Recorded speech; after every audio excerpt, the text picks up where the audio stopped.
Assalamualaikum warahmatullahi wabarakatuh. Baiklah, sebelum kita memulai pelajaran pada hari ini, ada baiknya kita melafazkan basmalah secara bersama-sama. Bismillahirrahmanirrahim. Halo, apa kabar semua?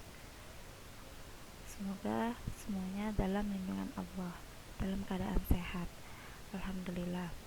Nah, pada hari ini Ibu akan mengajarkan materi mengenai penyajian data dalam bentuk histogram dan poligon frekuensi. Pada materi sebelumnya yang telah Ibu sampaikan, yaitu penyajian data dalam bentuk tabel dan diagram. Ada sedikit perbedaan antara penyajian data dalam bentuk tabel dan bentuk diagram. Tentu saja yang pertama itu cara penghitungannya. Nah, apa saja kegunaan dari penyajian data itu? Yang pertama itu dapat menyelesaikan suatu gejala sebab akibat yang rumit. Jadi, penyajian data ini berfungsi untuk mempermudah kita dalam menghitung suatu data. Baiklah, langsung kita masuk materi, yaitu penyajian data dalam bentuk histogram dan poligon frekuensi. Ada beberapa langkah yang dilakukan untuk membuat tabel distribusi frekuensi. Nah, yang pertama itu kita menentukan jangkauan data. Nah, jadi jangkauan data itu data terbesar dikurangi data terkecil. Nah, langsung saja ke contoh. Di sini ada contoh buat histogram dan poligon frekuensi data nilai ulangan matematika dari 40 siswa berikut. Nah, di sini ada nilai ulangan matematika dari 40 siswa.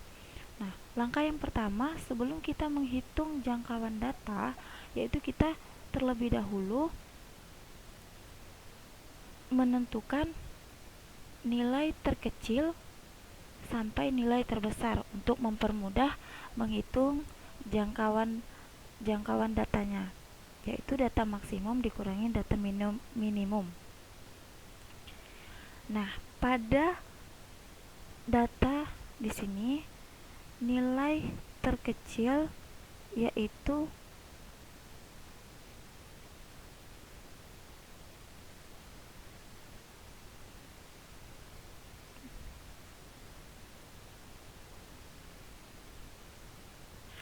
tadi pada data nilai ulangan matematika itu nilai maksimum atau nilai terbesarnya yaitu 92 untuk menentukan jangkauan data. Lalu nilai terkecilnya itu adalah 38.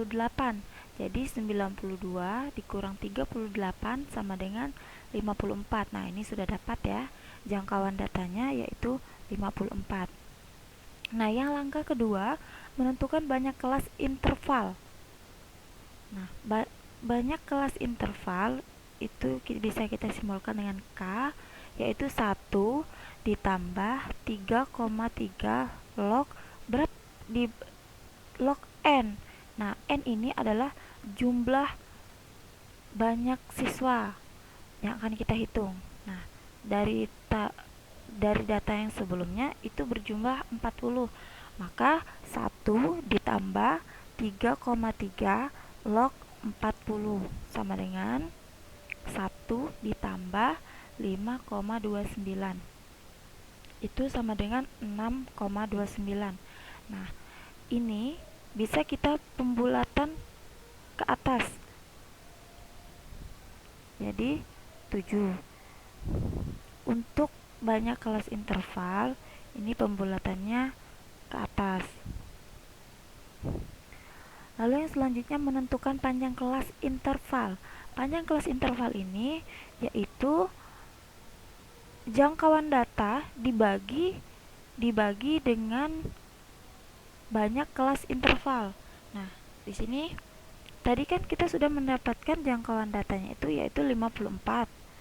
Nah, dibagi dengan kelas interval. Nah, kelas intervalnya ini setelah kita bulatkan itu adalah 7. Jadi 54 dibagi 7 sama dengan 7,7, atau bisa kita bulatkan ya karena ini angka 7 jadi 8.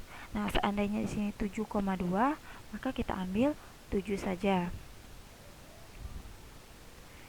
Jadi dari data tadi dapat kita bagi panjang kelas intervalnya itu dimulai dari data yang terkecil. Di sini kan panjangnya 8.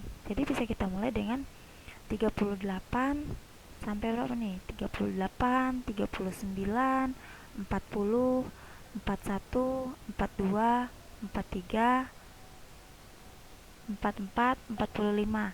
Nah, jadi dimulai dari 38 sampai 45 karena panjang kelasnya itu ada 8. Ingat ya, kita menghitungnya dari nilai terkecilnya sampai berapa dia yang memenuhi panjang kelas intervalnya ada 8. Nah, di sini sudah terbagi kelas.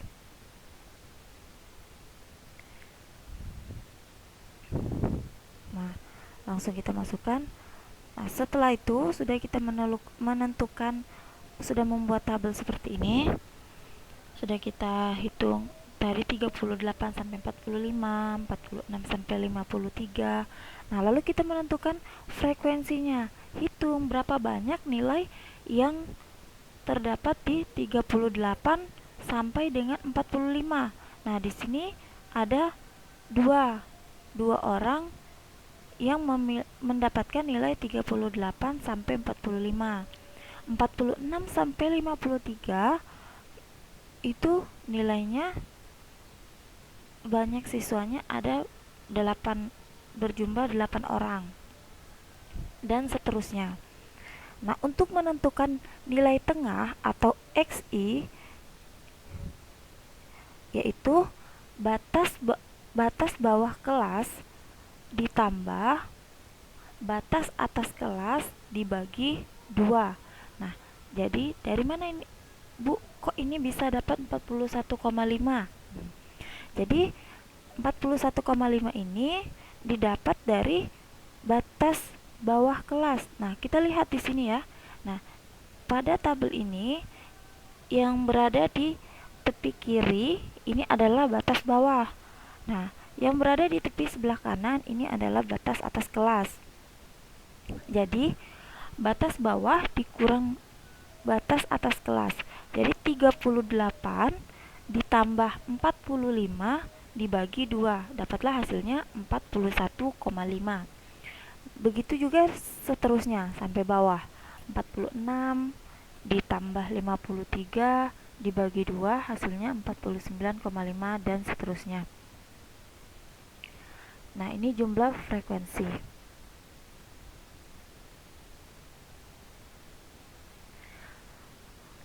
Lalu setelah itu untuk tepi bawah kelas.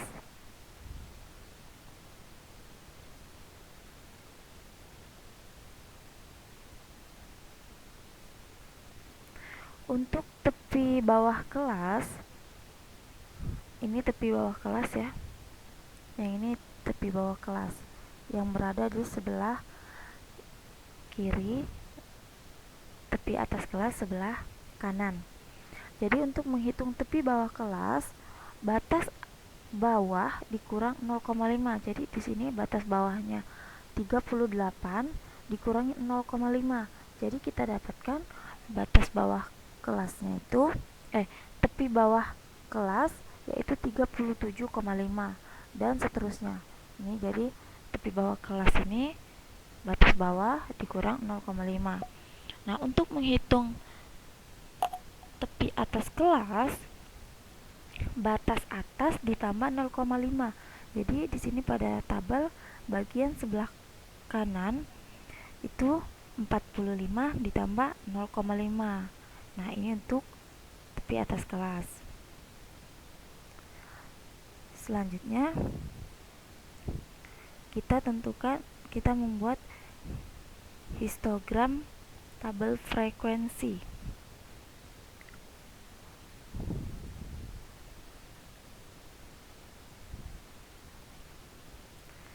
sini bisa kita gambarkan cara membuat tabel frekuensi. Nah, di sini ada poligon frekuensi. Ini dilihat dari nilai tepi bawah ya. Nah, tepi bawah ini 37,5, 45,5. Kita tinggal memasukkan angkanya saja. Dilihat dari setelah kita menghitung tepi bawah dan tepi atas kelas.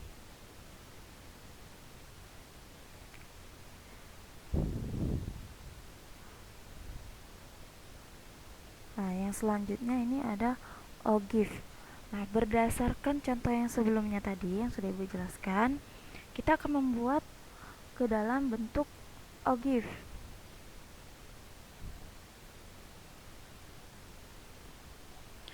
Nah, tadi kan sudah sebelumnya itu adalah poligon frekuensi. Nah, ini kita sajikan dalam bentuk OGIF. Nah, di sini terdapat nilai tepi atas. Ya, nilai tepi atasnya tadi itu kan ada 45,5. Itu dapat kita lihat dari batas atas ditambah 0,5. Nah, pasti kalian bingung ya, Bu, dari mana frekuensi kumulatif kurang dari? Ada frekuensi kumulatif lebih dari. Jadi, untuk mendapatkan frekuensi kumulatif kurang dari, kita lihat di sini. Nah, pada tabel sebelumnya itu kan ada jumlah frekuensi ya. Nah, itu bisa kita lihat. Jadi, berapa banyak nilai yang kurang dari 45,5? Nah, pada tabel yang sebelumnya tadi itu nilai yang berada pada 38 sampai 45 berjumlah 2. Nah, lalu yang selanjutnya, Bu, ngapa ini dapat 10? Nah, kenapa ini dapat 10? Karena nilai yang kurang dari 53,5 yaitu 46 sampai 53 pada tabel sebelumnya itu jumlah frekuensinya ada 8. Nah, jadi kita jumlahkan 2 ditambah dengan jumlah frekuensi sebelumnya itu 8, maka yang nilai kurang dari 53,5 itu berjumlah 10. Nah, yang selanjutnya sama, kita lihat dari tabel frekuensi sebelumnya itu nilai yang berkisar pada 54 sampai 61 atau kurang dari 61,5 itu berjumlah 8. Jadi 10 ditambah 8 itu berjumlah 18. Nilai yang kurang dari 61,5. Dan begitu pun seterusnya sampai ke bawah. Nah, yang selanjutnya frekuensi kumulatif lebih dari. Nah, kalau frekuensi kumulatif lebih dari, ini kita lihat dari nilai tepi bawah. Nah, kita lihat nilai tepi bawahnya. Nilai yang lebih besar dari 37,5 itu berjumlah, nah berarti di atas nilai ini ya, 38 sampai 45. Kita lihat berjumlah 40. Kita bisa lihat dari tabel frekuensi sebelumnya itu berjumlah 40 karena dia di atas 37,5.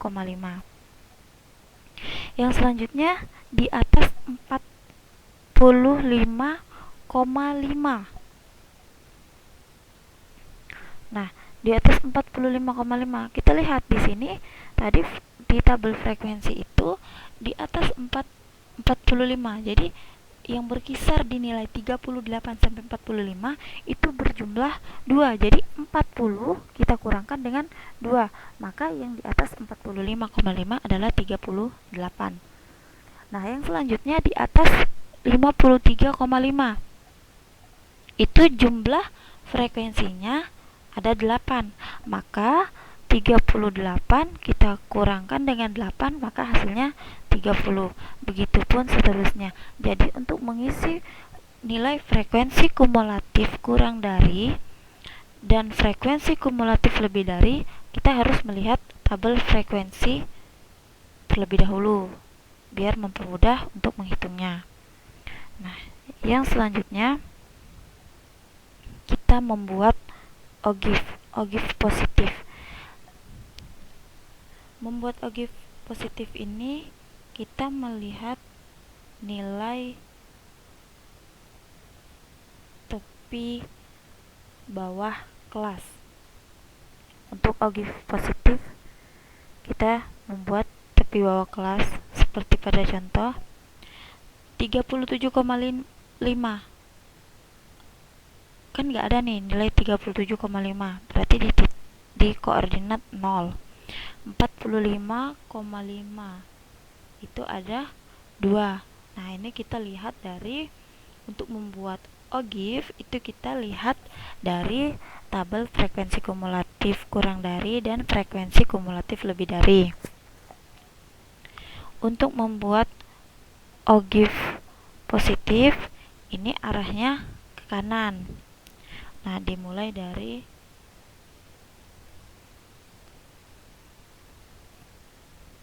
bisa kita lihat dari tabel nilai tepi bawah kelas. Nah, yang selanjutnya ini contoh gambar OGIF positif.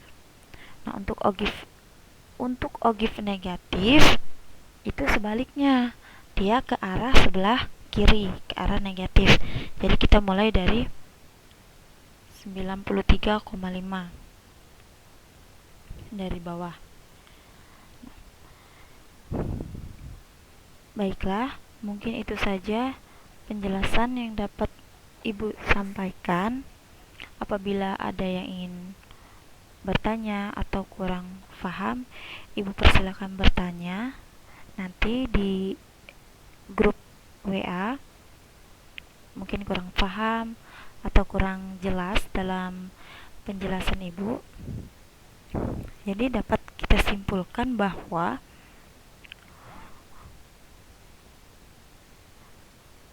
seperti yang sudah Ibu sampaikan kemarin, apa itu data, ya. Jadi data itu adalah sekumpulan keterangan yang dapat menjelaskan suatu hal.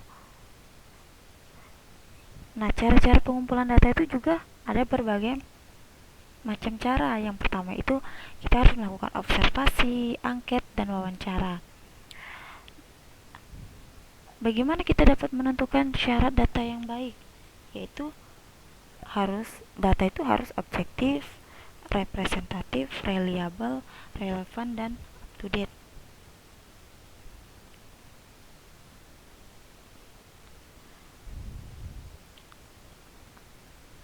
Nah, kalau berdasarkan data pengukuran, itu ada data diskrit, yaitu data yang diperoleh dari hasil menghitung. Misalkan nih, jumlah rata-rata guru. Nah, kalau data kontinu, data yang diperoleh dari hasil mengukur. Misalkan rata-rata tinggi badan. Nah, jadi yang sudah Ibu sampaikan ini merupakan data diskrit, yaitu kita menghitung rata-ratanya. Nah, apabila kita menghitung tinggi badan atau kita melakukan pengukuran, itu disebut dengan data kontinu. Sekian penjelasan dari Ibu. Apabila ada kata-kata yang salah, mohon diperbaiki. Kita lafazkan hamdalah bersama-sama. Alhamdulillahirabbil alamin. Ibu akhiri, wassalamualaikum warahmatullahi wabarakatuh.